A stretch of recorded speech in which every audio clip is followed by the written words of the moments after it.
السلام علیکم and welcome to my YouTube channel. میں ہوں ہومیوپیتھک ڈاکٹر محمد مظہر خلیل۔ ناظرین، گزشتہ ویڈیو میں ہم نے جوڑوں کے درد یعنی آرتھرائٹس کے بارے میں مختصراً بات کی تھی۔ آج کی اس ویڈیو میں آرتھرائٹس کی علامات اور وجوہات پر بات کروں گا۔ ناظرین، آرتھرائٹس کی کئی اقسام ہیں اور ان کی علامات اور وجوہات بھی مختلف ہیں۔ آئیے ان کی کچھ اقسام پر بات کرتے ہیں۔ اوسٹیو آرتھرائٹس، یہ آرتھرائٹس کی سب سے کامن ٹائپس میں سے ایک ہے۔ اس کو ویئر اینڈ ٹیئر آرتھرائٹس بھی کہتے ہیں۔ اس میں جوائنٹس کے درمیان سے کارٹلیج ڈیمیج ہو کر نکلنے لگتی ہے اور جوڑوں کے درمیان چکناہٹ بھی بہت کم ہو جاتی ہے، جس سے جوڑ آپس میں ٹکراتے ہوئے محسوس ہوتے ہیں اور ہڈیوں کی فرکشن یعنی رگڑ کی وجہ سے شدید درد ہوتا ہے۔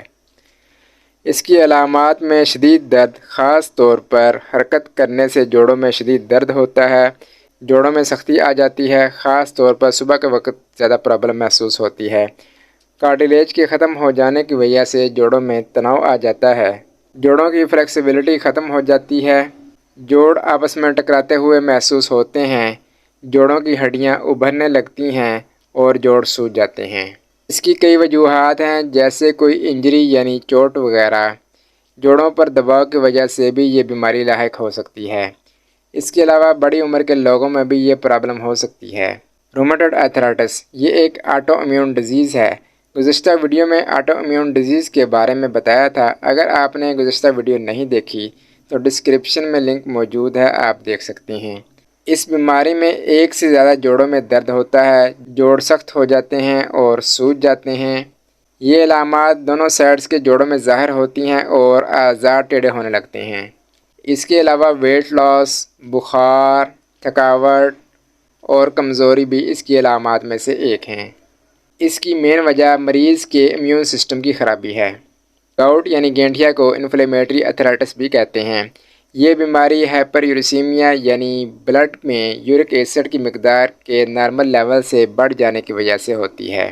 یورک ایسڈ کے کرسٹلز جوائنٹس میں جمع ہو کر وہاں کارٹلیج کو ڈیمیج کرنے لگتے ہیں، جس سے جوائنٹس میں سویلنگ ہو جاتی ہے اور جوائنٹس سخت ہو جاتے ہیں۔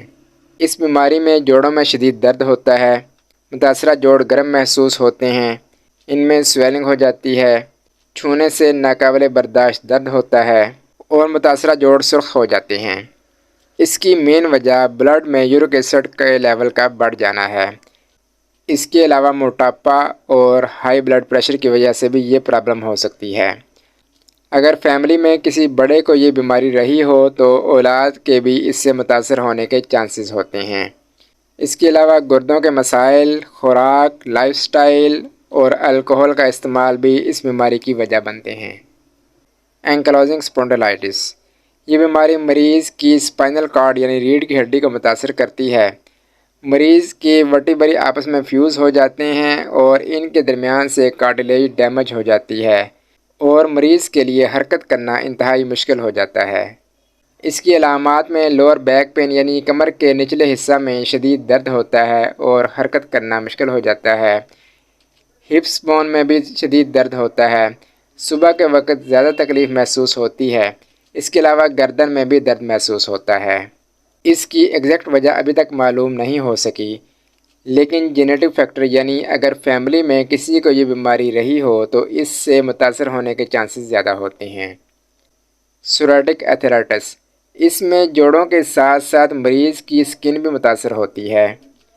جوڑوں میں شدید درد ہوتا ہے، انگلیوں کے انگوٹھوں میں سویلنگ ہو جاتی ہے اور پیروں میں درد ہوتا ہے، کمر کے نچلے حصہ میں درد ہوتا ہے، سکن انفیکشنز ہوتے ہیں اور آنکھوں میں سویلنگ ہو جاتی ہے۔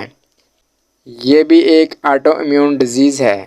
جوینائل آرتھرائٹس، یہ نوجوانوں میں ہونے والا آرتھرائٹس کا ایک مرض ہے جس میں مریض کا امیون سسٹم مریض کے جوائنٹس کے گرد لگے کارٹلیج کو ڈیمیج کرنے لگتا ہے۔ یہ ڈیزیز عام طور پر 16 سال یا اس سے کم عمر کے نوجوانوں کو متاثر کرتی ہے۔ اس کی علامات میں جوڑوں کا درد، سویلنگ، جوڑوں کا سخت ہو جانا، بخار، ریشز، تھکاوٹ، بھوک کا کم ہو جانا اور آنکھوں کی سویلنگ شامل ہے۔ اس کی ایگزیکٹ وجہ بھی ابھی تک معلوم نہیں ہو سکی، لیکن فیملی ہسٹری کی وجہ سے یہ بیماری لاحق ہو سکتی ہے۔ ناظرین، آئندہ کی ویڈیوز میں آرتھرائٹس کے علاج اور خوراک پر بات کریں گے۔ تب تک کے لیے اللہ حافظ۔